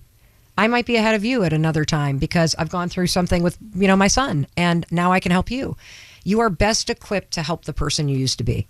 And I don't think that you need some fancy credentials or a New York Times best-selling book to make a difference in another person's life. I think we all have important stories to share, lessons that we can teach other people, things that we can learn from our lives. And if you look at everybody around you with the potential that you could learn something from them, it changes everybody's ability to lift each other up. And that's a really cool thing. And so you can be the next Jefferson Fisher. You could be the next person that does something online that really reaches somebody halfway across the world that really needed to hear it. Like there's 8 billion people on this planet. And so there's something about the way that you're going to say something that is going to reach somebody in a way that I can't because my life experience is different than yours. I'm over halfway through the book, and now I want to retread by listening to the Audible version. Yeah. I know I'm over halfway through the book because you're getting into friendships and how important they are. Our friend Barbara Corcoran was here the other day. Oh, yeah. Said, she's Barbara, a pistol, man. She's one of my best friends. Barbara, checks, by I the looked way. at her, she's sitting in this she's sitting in this chair. I said, Barbara, you're almost 105 years old. What is it in life that you're loving the most? And she said, surrounding myself with the people I love, friends. And talk about that, because I think this is such an important, powerful thing people need to pay more attention to, and that's the people they surround themselves with. Absolutely. Well, it's easy to forget that this all ends the same way for all of us. Yeah. And at the end of your life, you're not going to be in a hearse that's pulling a U-Haul full of crap. And people aren't going to care much about your acknowledgments. Like if you do it right, you actually reflect on your life and you say to yourself, I am proud of the way that I used my time and energy, that I was a good boss, I was a good parent, I was a good friend. And if you do it right, you're surrounded by people that you care about who love you. And it's easy to get caught up, I know I certainly have, in the day-to-day or in chasing the next thing, that you forget that it's really about the people. And one thing that has helped me a lot with the let them theory is really understanding the nature of friendship. And in order to create friendships, 3 things have to be present: proximity, timing, and energy. That's it. And these factors have been proven by research. In order to be a casual friend with somebody, you got to spend about 70 hours. To be a good friend, you got to spend 200. And when we were little, from 0 to 20, we were around people our same age, going through life at the exact same time, celebrating the same milestones, the same vacations, the same everything. So you were in proximity with so many people your age. You were in the same timing of life, and school set up the structure for it. And you could understand, okay, do I click? Do I not click with these people? Then you hit your 20s, and what I call the great scattering happens. Everybody suddenly is going in different directions. But you don't realize that it's always about these 3 things: proximity, timing, and energy. And so it begs the question, why aren't you just best friends with everybody at work? Because from the age of 20 to 60, you'll spend more time at work with people than you will friends and family combined. Well, the reason why is timing. So if you're in your 20s at work and you work with people that are in their 50s, you may love these people and have great energy, but you're in different time of life. Like, my daughter's out partying and throwing up in a garbage can, and she comes in on a Monday. She's not really going to click with people talking about what they did at the soccer field with their kids on the weekend. And that's why you can love people at work, but they're just not the best of friends. And this is also why I hate this trend. Got to break up with that toxic friend. No, you don't. Let them come in and out of your life. Let them come and go. Just because you don't see them doesn't mean you're not friends. What if you took a flexible approach and recognized that everybody you've ever met, unless you had some massive destructive falling out, everybody's still your friend? And your job isn't to sit back and be transactional and wait for them to reach out. If you want good relationships, it's not on them, it's on you. Is there ever a time, though, that you say, no, I'm not going to let them. I'm not going to let that person treat me this way or do that thing? Okay, great. So, yes, all the time, I hope. Because you're going to say let them. So do you have an example? Me. This guy right here. Yeah. No, I mean, in the past, I had worked with people who were terrible to be around every single day. Okay. It was terrible. And I used to think, okay, I'm just going to let this person do whatever they're going to do because I cannot control that. Correct. However, there were boundaries where it came to, which you're not is gonna talk to me like that. I'm not going to let you talk to me like that. The let me part. Because you can't ever control whether or not the words are going to come out in a particular tone. Let me is where you have to take the power back and ask yourself, how am I going to respond to this? And how you respond to things, especially when it's a disrespect, is going to depend on a lot of things. It's going to depend on your energy today. It's going to depend on the situation that you're in. You get to choose if you speak up and be like, look, I realize you're stressed out, but you're going to have to apologize for how your stress is impacting me. You get to choose if you're going to go to HR. You get to choose if you're going to stay in that job because you have the power. I'm going to recognize this is who this person is, but now it's on me to hold a boundary and respect myself enough to either get out of this job or go to HR or call out the tone of voice and do what I need to do. See, I think this, if we extend it into dating, like one of the big crises in dating right now is that people explain away crappy behavior. Like people, like if you're going out on a date with somebody or if you're in a situationship and you're sleeping with somebody and they slink like a cat out the door in the morning, let them, because that's data. They're showing you they don't want to hang out with you. And you have to decide if this is attractive or what you deserve in your life. They're not the problem. You are if you allow it. And that's not victim blaming. It is a conversation about where's the control and the power. Most of us get in these relationships and we explain away the disrespect or we cling on to the fantasy and we don't look at the reality that we're in. And if you could look at people's behavior when they ghost you, when you have to chase them, like you inserting yourself into somebody's friend group and really thinking, oh, if I just hang around them more, maybe they're going to like me. No, they're already showing you they don't like you. And then take a step back and go, let me remind myself. It's up to me to decide if this is what I deserve. Wow. This is sort of goes back to the theory we always talk about. Arranged marriages are actually sometimes a great thing because your friends and family know you and how you're going to totally be in denial with someone you're dating, but they see it. No, that's just another theory. There's something interesting going on here in the room, Mel. Danielle, of course, a huge fan of yours. But her husband, Sheldon. We fight over you. They fight in their own bed. They fight over who knows you best. You're the third party. So, Sheldon, you've been quiet. I have. Unleash. Well, here's the thing. Yes. For the last month, my wife Danielle has been peacocking around our house saying, "Oh, listen, I've found this new great person who's going to influence our life." I'm like, "Oh, great. Who's that?" Mel Robbins. I'm like, "Really? Where you been?" I said, "I've been best friends with Mel Robbins in my head for 10 years. Can you tell me what the 3-2-1 method is of getting a better night's sleep? Can you do that?" No, exactly. And when was the last time you used the 5-4-3-2-1 method in actuality? I know you read it, but have you done it? No. Well, I did it this morning. How about that? I can if I didn't want to get out of bed this morning, I simply imagine New Year's Eve and I'm counting down to 5, 4, 3, 2, 1, and there's 30 other people in my bedroom right now, and they're cheering for me to get out of bed. So why wouldn't I get out of bed with a pep in my step? So who's winning this? Who's winning this? But wait, the other day, we were at a track meet, and there was a guy, and he was acting like a total ass, right? And I wanted to say something. I was ready. I had the words, and I said, Mel said, let them. So I'm like, I'm just going to let them. So then we got in the car, and I started cursing the guy out in the car. And he turns to me, and he goes, "What did Mel say?" Exactly. I know, let them. So then I let them, and I actually did feel better. So I take credit for that, and I think I'm your friend more than he is. So that we have that going I'll be on. both your friends. I'll let you both think whatever you want. So they go on, and I just let them. Yeah, just let them. I want to go down. Thank you. I want to go down this. I just notes, okay, Yeah. from the let them theory. Maybe as I see it, stop wasting energy on things you cannot control. Stop comparing yourself to other people. Break free from fear and self-doubt. Release the grip of people's expectations. Loving that. Build the best friendships of your life. We talked about that. Create that love you deserve. Pursue what truly matters to you with confidence. Build resilience against everyday stressors, distractions. Define your own path to success, joy, and fulfillment, and so much more. That's a tall order. It sure is. And it's in one book. It is, because all you need is one tool. The only person that can keep you from what's meant for you in life is you. No other human being is blocking your way. We are our own worst enemies at times. But yeah, I didn't realize this till I was 54. Like I constantly let other people stress me out. I was constantly tired and overwhelmed and jealous and pissed off about stupid things, and then blaming my stress and my emotions on the world around me. It wasn't until I started to say those words, let them, that I erected a boundary between the outside world and how I was allowing it to stress me out and drain me. And once you stop draining yourself, you start to get your energy back. And you start to realize your time matters and your energy is everything. Your experience of life is determined by what you spend time on and what you pour energy into. Full stop. Do you still have those days, though, where you're like, I can't do it today? Of course. How do you get yourself back on track? Well, I let myself have that day.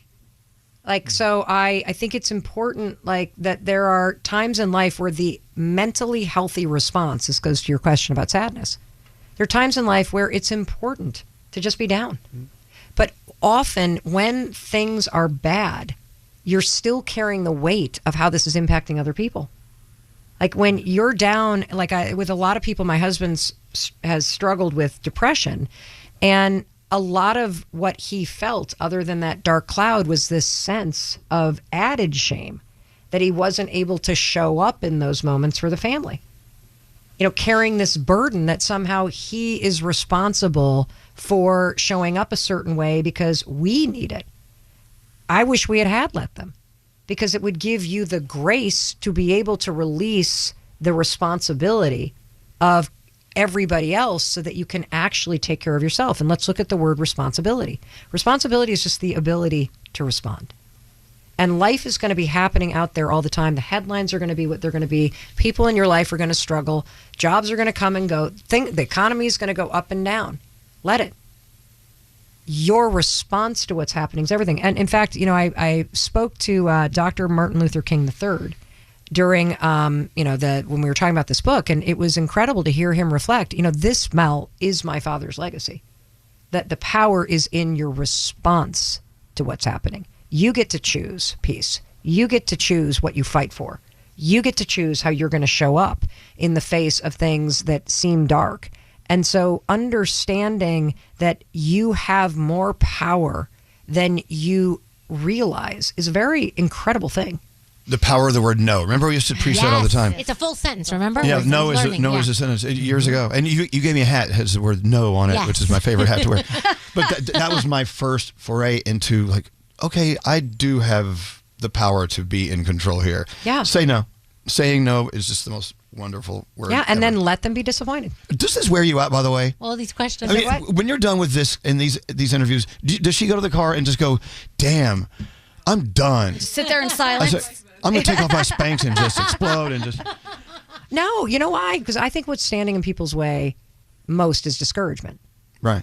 The sense that it doesn't matter what you do. Nothing's going to change. And if there's anything that I hope to offer people, especially at a very dark moment, I really want to be a light that activates a sense of hope and encouragement in you. That yes, things can get better. And yes, there are things that you can do. And yes, it matters. It matters profoundly. So this charges you up, this conversation. Absolutely. All right, yes, go ahead, Gandhi. Okay, so you've obviously been very inspirational to so many people, and they're getting let them tattooed on them. I see a tattoo on your wrist. I can't read the entire thing. It says, it shall be. What is it shall be? It shall be. It shall be is a reminder in your ability to figure it out.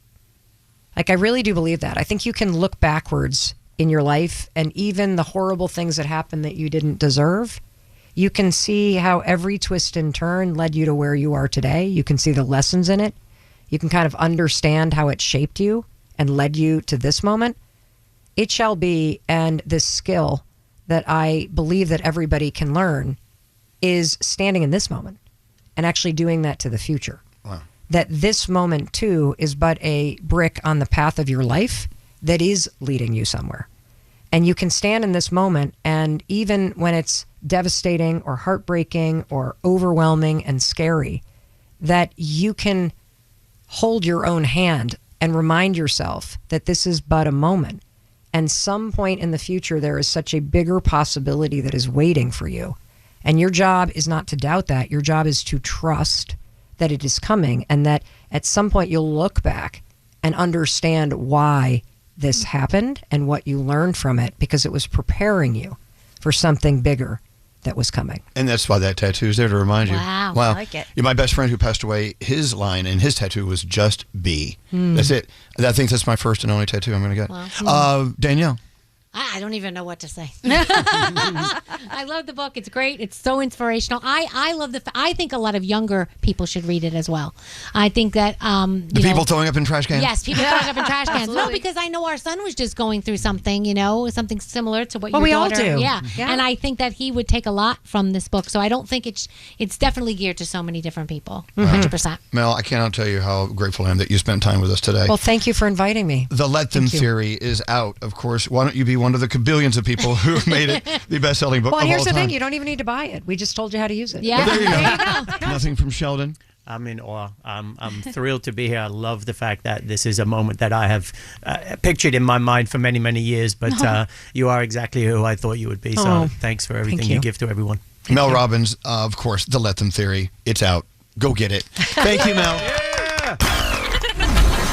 Hey, it's Gandhi, and you might have heard of my podcast, Sauce on the Side. If not, come explore the parts of my brain that we don't talk about on The Big Show. Everything from science to love to the not-so-safe-for-work topics that make us laugh. Join me every Wednesday for a new episode of Sauce on the Side on America's #1 podcast network, iHeart, or wherever you get your podcasts. And while you're there, make sure you like, follow, and subscribe. Elvis Duran and the Morning Show. That slime right off of my meat. Well, I just think that he's so funny. Everything about the show was great. Just everything. It's just funny. Like, I love it. Hey, sis. It's time for Barbie to get a bush. It's just hilarious. Elvis Duran. National radio host Elvis Duran is back with us. Finally! Elvis Duran and the Morning Show. Oh, I cannot tell you how honored we were to have Mel Robbins on our show. She was just incredible. If you missed our conversation with her you need to listen to it. Listen to us on demand wherever you get your podcast, the Elvis Duran Morning Show. It's there. Just search for it and look for the Mel Robbins interview.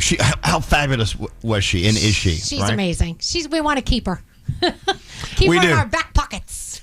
The name of the book, if you're wondering, is The Let Them Theory, and it's everything and anything you would need to have in your holster. Yes. You know what I'm saying? Through life. She's just amazing. Yeah. So thank you so much to Mel Robbins. I can't wait to have her back on again. I love CBS Sunday Morning. It's one of my favorite shows. If you don't watch CBS Sunday Morning on Sundays, you're really missing out on really the best TV has to offer. Yeah. It really is an incredible show. The stories are just well-paced and interesting and deep and wonderful. So one of the reporters on CBS Sunday Morning, her name is Martha Teichner, I believe. She's been there for 100 years. She's great.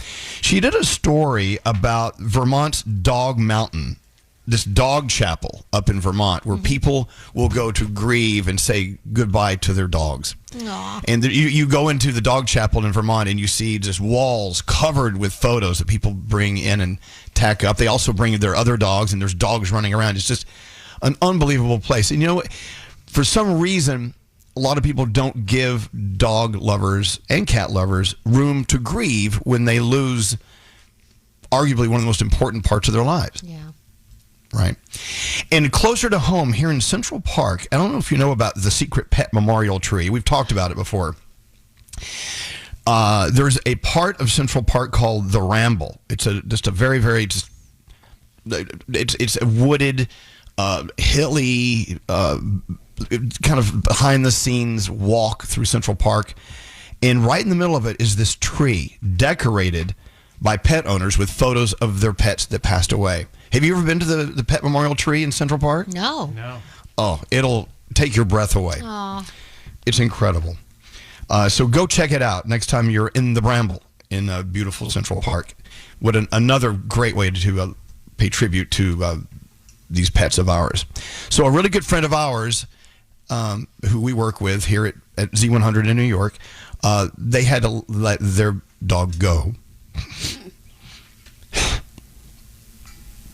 I'm sorry. It kills me. I'm so sorry. It just kills me when people have to let them go. Because we are all they know.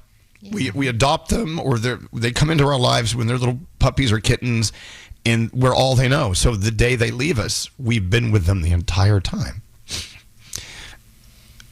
Can someone say something, please? Yeah, it's someone. The worst. I'm thinking about our engineer Jeff right now because he just, That's who I was talking about. Yeah. He just lost his dog, and it makes me very sad for him because that's your little buddy that's in your house with you unconditionally through everything. Your crappiest moods, they're right there. And it sucks that we outlive them. Like, you know what I mean? Yeah. Cool. I wish there was a magic pill that would help us. Maybe one day they'll come out with something. Well, Gandhi told us there is a pill that could prolong your dog's life. Right. That would be amazing. We were talking I about always that the say other that day. I've seen the meme that says this all the time, is that we are here they are here for a portion of our lives. We are their entire life. That's exactly. And they trust us to make those decisions, They do. Absolutely. I just wish they could speak. I know. And you could talk to them and they could say, hey, I'm not feeling good. Can you go get me checked out? Or, hey, don't keep doing the surgeries. Yeah. I'm good. Let me go. Yeah. If you remember, Ellis, when we lost Kobe, it's been 9 years ago now. We knew things weren't good with him, and we took him to the vet. And I'll never, ever, ever forget. Dr. Berg looked me in the face and he said, "Do you love him more than you love yourself?" And I said, "Yes." He said, "Then do what's right for him, not what's right for you." And I did. And it was hard. And I miss Kobe every day, but I had to do what was right for him because that's your responsibility as a pet owner, is to take care of them. You have to let them go. You do. Our friend Phil Cross, his dog left them Saturday this weekend. They do. They come into your lives, and then just as soon as you get revved up, they leave us. And I'm so sorry I got so emotional, but so if you have a friend who has a pet and you just don't understand why they're so connected to that pet, you don't understand why they treat that pet like their child, it's because they are connected. It's because they are their child. Yeah. They are their children. And anyway, when I heard the news about Jeff's dog Jackie, I was so sad. But Anyway, so yeah, the memorial pet tree. It's usually, I think it's usually around Christmas time. It's up in Central Park. So take a walk and go check it out when next Christmas rolls around. And so there you go. I truly think that, when we lose our pets, it's like it is losing a member of your family. There's days you need to take off. You need to, of course, and give people that space to grieve. All right. So if you do a CBS Sunday Morning search for that Memorial Dog Park in Vermont, watch that story. It'll totally move you. It really is it's actually a very happy story at the end. So give it a watch. All right, I didn't mean to like poo-poo on everyone's festive Monday. No. I always think when it comes to people and their pets, I love seeing good pet owners with their pet because I feel like it's the best version of themselves. Like you can meet the meanest old bastard and you see them with their dog and they're just so loving and adorable. I'm like, oh, okay, there they are. Why are you looking at me? I was looking right at you. But she said meanest old bastard. Meanest old bastard. God. Yes. So there's that. And so you go to work and they're at home waiting for you. I bet you can't wait to get home and see them. So go home, just give them all the love you can give them. They're everything. All right, let's go around the room. Let's see what's on the minds of everyone in the room. I want to start with Froggy. What's on your mind today? So normally when you watch golf, it's almost like you get to rest and relax. You just watch golf, maybe take a little nap. Gandhi will attest to this. Yesterday was not a napping golf day. Watching the Masters yesterday, when it was over, I needed a nap.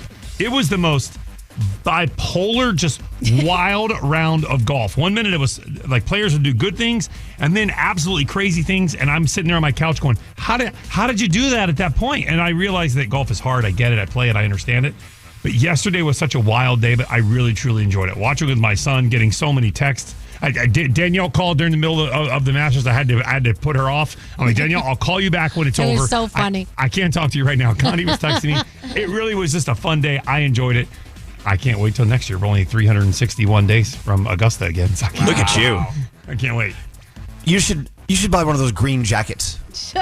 Did you know that I looked on Amazon? You can buy one for $40. You can have your own green jacket. You can. They sell them on Amazon. That should be your Halloween costume next year. Exactly. Very easy. Go as a professional golfer. What would they do if you wore that to the tournament? I'm pretty sure they'd kick you out. It's like wearing a wedding dress to someone else's wedding. You don't want to do that. No. I didn't know golf could be a nail biter until yesterday. Gandhi, what's up with you today? I know we've talked about this before, but you always say take a different way home, check out other things. Yeah, absolutely. Take a walk outside your building today if you have a lunch break or like a recess, whatever it is, and go explore things because there's so much to see around here and we don't really ever get to get out. But I ran out in the commercial break to check some things out, which is why I was late coming back. What'd you see? I got peanut butter toast. I've seen some places where there are like little encampments around here that I had not seen before. Huh. I saw the new not new, but it's new to us, the Blue Kitchen that everybody talks about up on the 12th floor. It was just a good time. I got some steps in. Go exploring. It's great. Now I feel like I'm reinvigorated and ready to face the day again, so it's good.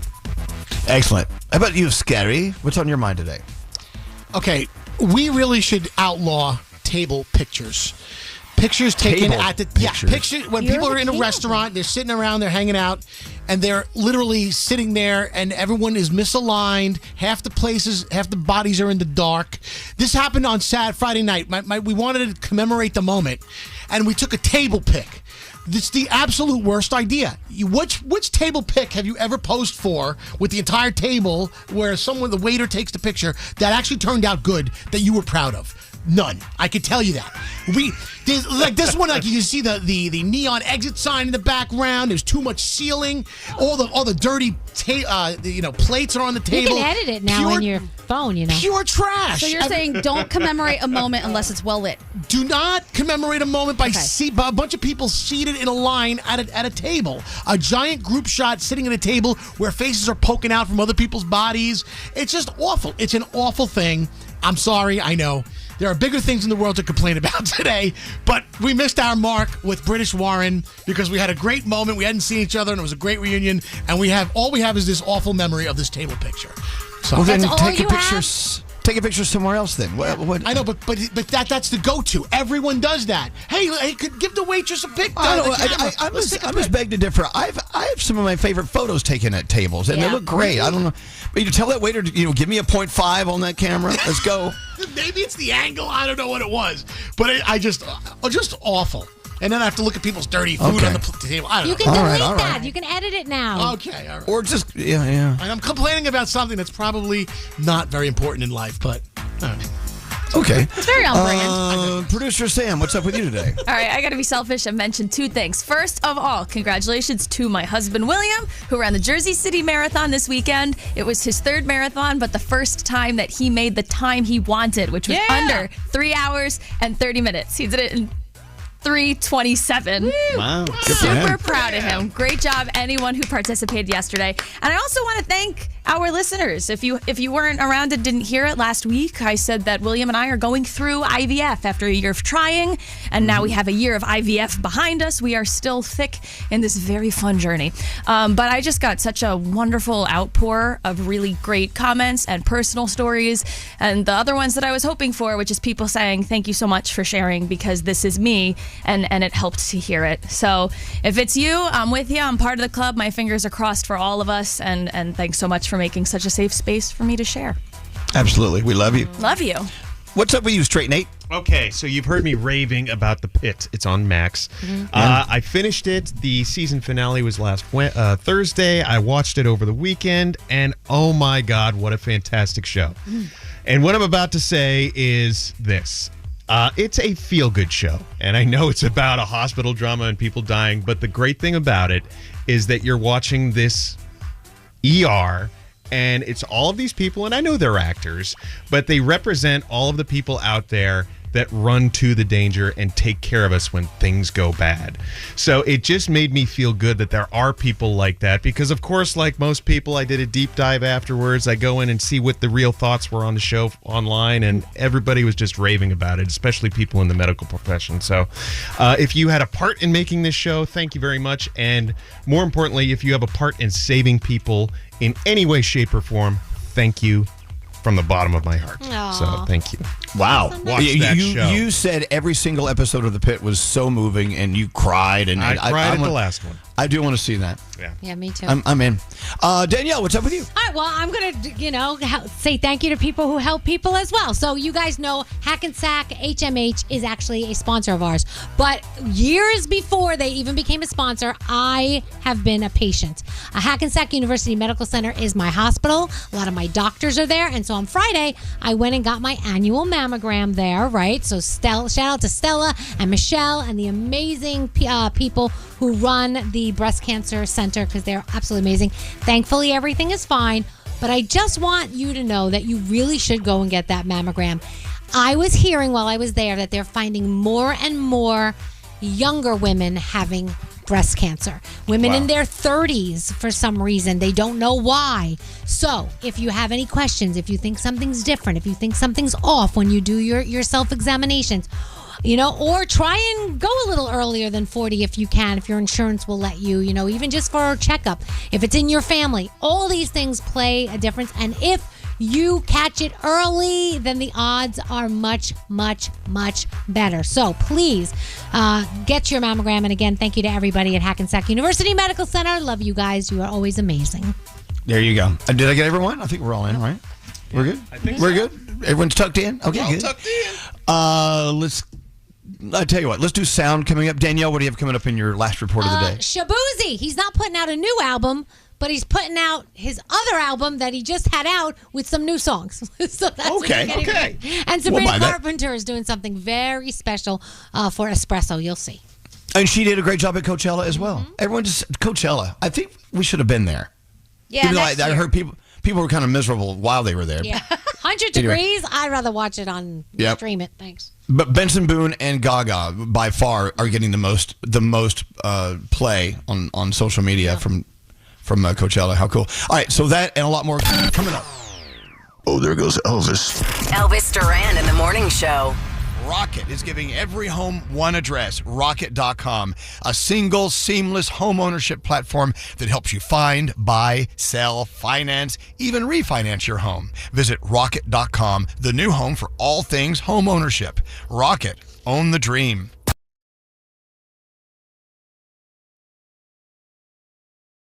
Hi, this is Lady Gaga, and you're listening to my friend Elvis Duran and the Morning Show.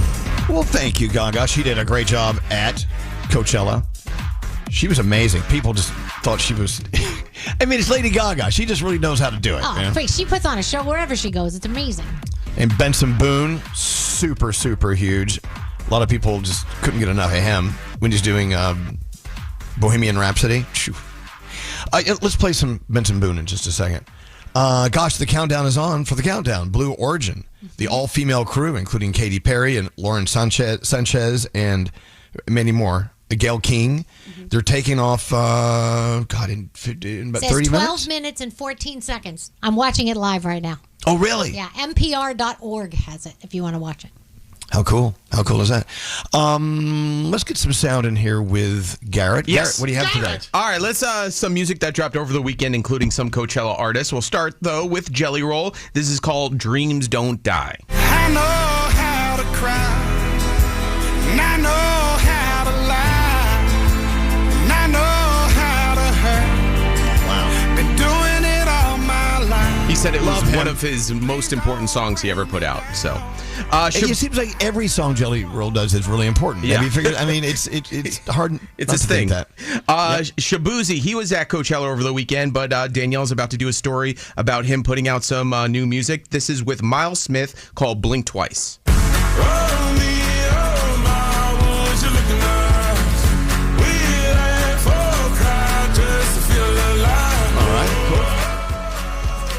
All right, and by the way, Shabuzi and Miles Smith met at Jingle Ball.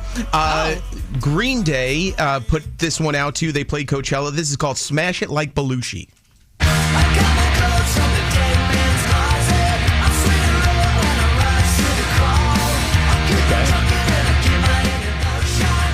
Sounds good. Yes. All right, now let's move over to some Coachella performances. This one's for Scary. Weird Al made his first ever Coachella appearance with Yo Gabba Gabba, and this is them doing Rainbow Connection. I've heard it too many times to ignore it. Something that I'm supposed to be. Really? Someday we'll find it. At Coachella? Yep. Connection. Great song. The lovers, the dreamers, and me. Okay. I didn't know Yo Gabba Gabba was still around. Yeah. All right, now this is the performance everyone's been talking about. Benson Boone with Brian May from Queen doing a little Bohemian Rhapsody.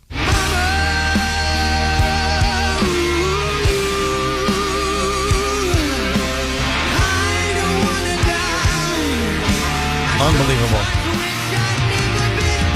But I got to tell you, and I've told this to Benson before at Jingle Ball. I said, you got to stop jumping so much on stage because you're going to break an ankle. He was jumping from really far up spaces and tumbling down to the ground, and he's nuts. He flipped over Brian May at one point, too, during that performance. And Brian May didn't even know it. Yeah, exactly. That's pretty wild. And no, that's he it. didn't. It happened that fast. You're a good American, Garrett. Thank you. All right, Danielle, give us your headlines, and I'm going to play some Benson Boone for you, okay? All right. Let's go. Since what's your name? Garrett. Yeah. Since Garrett just talked, it sounds like me in my house. Garrett just talked about this. So Shabuzi, he's not putting out a new album. His Where I've Been Isn't Where I'm Going. He put that out last year. He's putting that out again, but he is improving it. So he's going to give you some new features, some new songs, stuff like that. So that's going to be on the way. Let's see. Sabrina Carpenter, Espresso. Can you believe it? She is celebrating that Espresso came out last year. So what is she doing?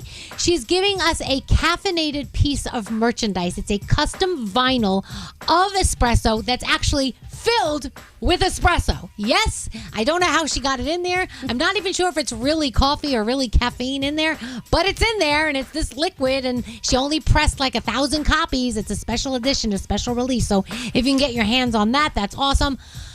I don't know if you saw Kanye taking to Twitter over the weekend and basically dumping all over Taylor Swift. He said that she had sex with Justin Bieber and Harry Styles, so she had to send a cease and desist over to him.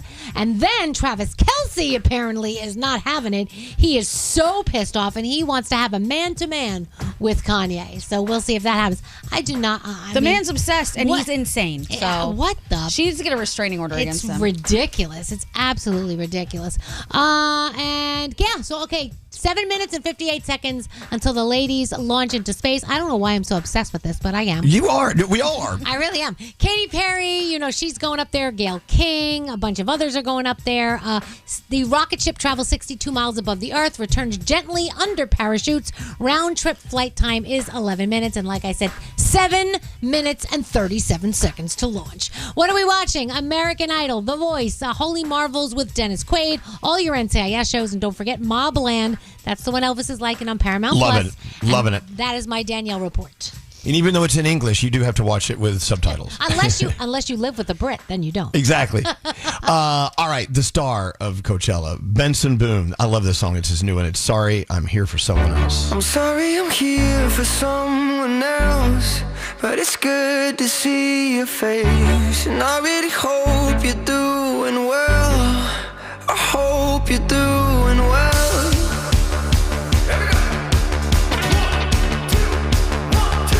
She was running late for dinner south side of town. Left the phone a little bitter, but it's cool for now. Far from perfect for each other, but we're working it out, I suppose. Now I'm waiting at the diner looking traumatized, 'cause you walk up to the table with an order of fries. And I know you, yes I know you, used to love you. And I said, I'm sorry I'm here for someone else. It's good to see your face, and I really hope you're doing well. I hope you're doing well. I'm sorry I'm here for someone else. I wish that I could stay and talk at the bar all by ourselves, but I'm here for someone else. What happened next, Katy? When she finally walks into the restaurant, hate to say it, but I knew it, I was already gone. Oh, bear me, don't do it, you're breaking her heart. Bear me, don't do it, bear me, don't do it. But I need to go. It's not personal. When I say I'm sorry I'm here for someone else, it's good to see your face, and I really hope you're doing well. I hope you're doing well. I'm sorry I'm here for someone else. I know you wish that I could stay and talk at the bar all by ourselves, but I'm here for someone else. I'm still in love with you. I'm going out of my mind. I couldn't take it anymore. I was already running for the kitchen doors. You were always the one I should have waited for. I can't lose you again, not again, not again, not again. The Mercedes-Benz Interview Lounge. Tate McRae just walked in. What happened? Where'd your gum go? You just took my gum. Nate just found a middle school teacher and made her spit out the gum. Tate, may I give you some advice? Never give your gum to a stranger. To a stranger.